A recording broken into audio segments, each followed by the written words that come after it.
Hello guys, welcome to Pakistani real reaction. तो कैसे हैं आप सब? उम्मीद है आप सब बढ़िया होंगे, मजे में होंगे और खुश भी होंगे। मेरा नाम मुद्दस है। मैं हूं बशर। सो गाइस, बहुत ही ज्यादा कमाल का वीडियो होने लगा है। वीडियो का जो टाइटल है वो है भारत के हथियारों की क्वालिटी ने दुनिया को अपने सामने झुका दिया।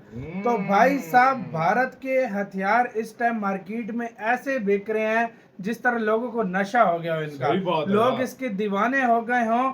और इसकी खास बात भारत की जो लोग देख कर ले रहा है हथियार, जिसकी वजह से लाइनों में भारत के सामने लोग लगा हुआ है, उसका रीजन है क्वालिटी। और वो क्वालिटी चीन कभी भी नहीं दे चीन सकता। कभी भी नहीं दे तो भाई सकता, क्या वाकई। सीन है, सारा इसका जानेंगे, पूरी सिचुएशन क्या है, मतलब क्या क्या हो रहा है। तो ये सारा कुछ इस वीडियो के अंदर देखेंगे, कैसे भारत की क्वालिटी से हिल गई है दुनिया। बिल्कुल। काउंट डाउन करते हैं, 3 2 1 एंड स्टार्ट। आपने कोई काम नया शुरू किया लेकिन आपके पास पैसा नहीं है और उस मार्केट में आपकी रेपुटेशन भी अभी नहीं है क्योंकि नया नया शुरू किया है और साथ ही दुनिया भर में कंपटीटर बहुत ज्यादा बड़े बड़े हैं। तो ऐसे में आपको सिर्फ एक ही चीज बचा सकती है, क्वालिटी। क्योंकि एक बार आप जो चीज बना रहे हो उसे बहुत ज्यादा शिद्दत से बनाया, उसमें क्वालिटी भर भर कर डाली, मतलब अच्छी चिंता quality नहीं की करी चीज़, मुनाफे की, तो ये समझ लो कि फिर आपको कंपटीशन से डरने की जरूरत नहीं है।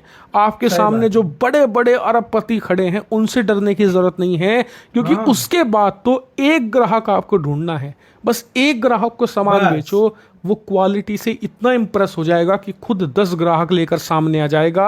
और जो ऐसे ही ग्राहक है होता ना, है, quality। बड़े Real बड़े life में भी सेठ, ऐसे ही होता है। अरबपति और बड़े बड़ी कंपटीटर कंपनियों को छोड़कर आपके पास आएंगे।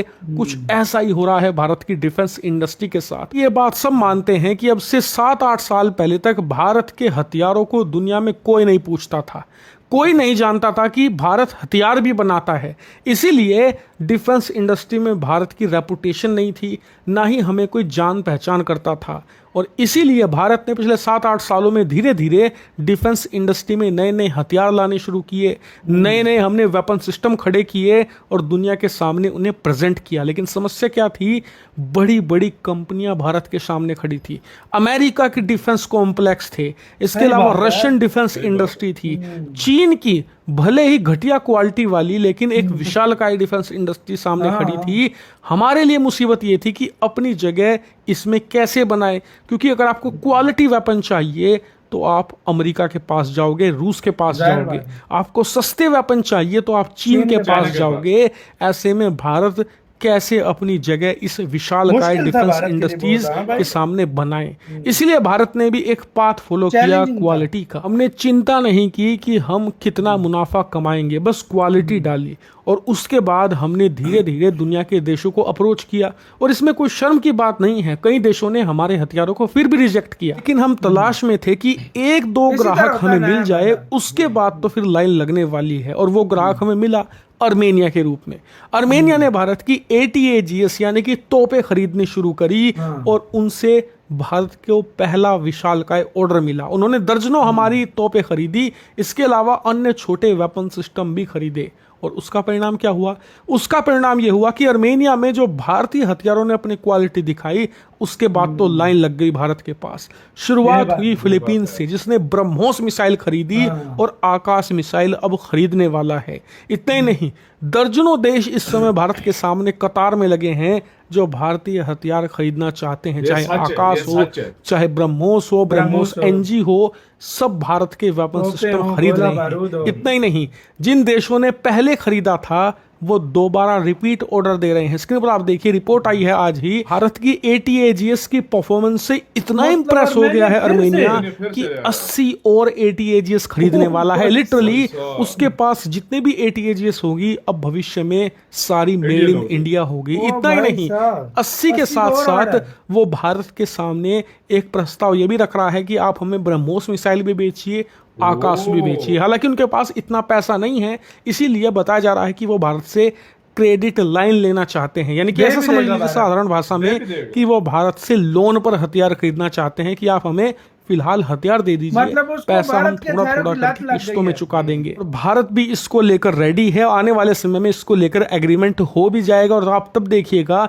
क्रेडिट लाइन मिलने के बाद अर्मेनिया भारत को अरबों डॉलर के हथियारों का ऑर्डर एक साथ देगा। ये कहानी तो सिर्फ शुरू हुई है। फिलीपींस भारत की ब्रह्मोस मिसाइल के परफॉर्मेंस से बहुत खुश है, इसीलिए वो और ब्रह्मोस खरीदने वाले हैं बहुत ही जल्द। बताया जा रहा है कि $700 मिलियन का ऑर्डर फिलीपींस देगा। इसके अलावा भी भारत के अन्य सिस्टम वो खरीदना चाहते हैं। यानी कि हमारी डिफेंस इंडस्ट्री में शुरुआत बहुत देर से हुई और स्लो शुरुआत थी, इसमें कोई शर्म की बात नहीं है। हमारे हथियारों की सेल स्लो है बहुत ज्यादा, लेकिन वो स्टडी है, सॉलिड है और हमारा बेस इतना अच्छा बन चुका है अब कि उस पर हम एक बहुत विशालकाय इमारत बना सकते हैं अपनी मिलिट्री सुपर पावर। वाह यार भारत, सीरियसली मतलब मुझे तो तेरी लत लग गई। वो वाला गाना आपने सुना होगा, आर्मेनिया को फिलीपींस को भारत के वेपन्स की लत लग चुकी है। 80 ATGS जो मतलब तोपें हैं वो ले रहा है और कहता है मुझे ब्रह्मोस भी दो, मुझे आकाश भी दो, मतलब बिलियंस ऑफ डॉलर के और हथियार ले रहा है। उसने कहा कि मुझे ये सब जो भारत का और क्रेडिट पे भी कुछ ले रहा है। जो 2025 में भारत का टारगेट था $5 बिलियन का, मुझे तो पूरा होता हुआ नजर आ रहा है। जिस तरह $1 बिलियन के करीब के तो ब्रह्मोस फिलीपींस मांग रहा है। यार देखो, हाँ देखो अभी जो विकसित देश है ना, जो बड़े कंट्रीज हैं, हाँ हाँ, जो वेपन भी सप्लाई करते हैं और वो सारा कुछ करते हैं, वो पता है क्या, वो थोड़ा सीधी सी बात है भाई, वो थोड़ा जलन उनको इसलिए कि इंडिया इतना आगे क्यों आ रहा है। इंडिया इतने कम समय में कैसे इतना आगे जा रहा है? नहीं डाल रहे। नहीं, उनका पता है क्या सीन है। हाँ। वो उनसे ये चीज हजम नहीं हो रही। नहीं हो सीधी रही। मैं बात हाँ। करूंगा कि आज से 5 साल पहले यही भारत तो दुनिया का सबसे बड़ा इंपोर्टर था, सबसे बड़ा दुनिया में सबसे ज्यादा कोई देश हथियार लेता था तो वो भारत था। एक्सपोर्ट ये एकदम से क्या हो गया कि भारत तो एक्सपोर्ट पे आ गया। जिस तरीके से अमेरिका के साथ रिलेशन चल रहा है, नाटो है, मतलब यूरोप है और कंट्रीज हैं सारे, मुझे लग रहा है आने वाले 5 सालों में ये नाटो और यूरोप भी ले रहा होगा इंडिया से कुछ ना कुछ ऐसी चीजें। अभी भी ले रहा है, अभी भी ले रहा है। भारत से वाकई। जितनी भी बड़े बड़े तोप के गोले हैं, आने वाले 5 सालों में ये ब्रह्मोस भी लेंगे और ये चीजें भी लेंगे, बिल्कुल लेंगे। अभी तो भारत हाइपरसोनिक मिसाइलों का जखीरा बड़ा खड़ा कर रहा है। हर मतलब पता नहीं 2-3 तरह की तो हाइपरसोनिक मिसाइल भारत में। दुनिया जो मर्जी है बोले, दिखने में बड़े प्यारे लगते हैं कि चाइना के पास बड़े जबरदस्त किस्म की टेक्नोलॉजी, ये वो, उस पर भरोसा किसी को नहीं है। वो ज्यादातर चाइना बनाता है कॉपी की चीजें, दुनिया और में दुनिया को कॉपी पसंद नहीं है। दुनिया में अच्छी क्वालिटी देता है तो अमेरिका देता है सबसे टॉप, और सेकंड नंबर पे अगर देता है तो रूस देता है। रशिया, सी बात है बिल्कुल। और अब थर्ड पे जिसका नाम निकल के आ रहा है, बाकी भारत आने वाले 5 सालों में आपको इनके साथ तीसरा देश जोड़ेगा और बोलेंगे कि अच्छी क्वालिटी को देता है तो तीसरे नंबर पे भारत देता है। ये आने वाले 5 सालों में मैं अभी से प्रिडिक्शन कर रहा हूँ, ये चीज पक्की होगी, ये होगा। और चाइना का तो बदनाम ही है, वो सारा बदनाम जबाना है भाई, बल्क में बना दिया और दे दिया। बेशक वो फुसकी फटे ना फटे वो नहीं पता, वो अलग बात है, लेकिन भारत अपनी देखो क्वालिटी पे कॉम्प्रोमाइज नहीं कर रहा। यार काफी सारे कंट्रीज अभी भी लाइन में लगे हुए हैं, बातचीत चल रही है, बस जैसे ही होगा वो भी ऑर्डर दे देंगे। तो आपकी क्या राय है गाइस, बताना अपना बहुत ज्यादा ख्याल रखना तो है।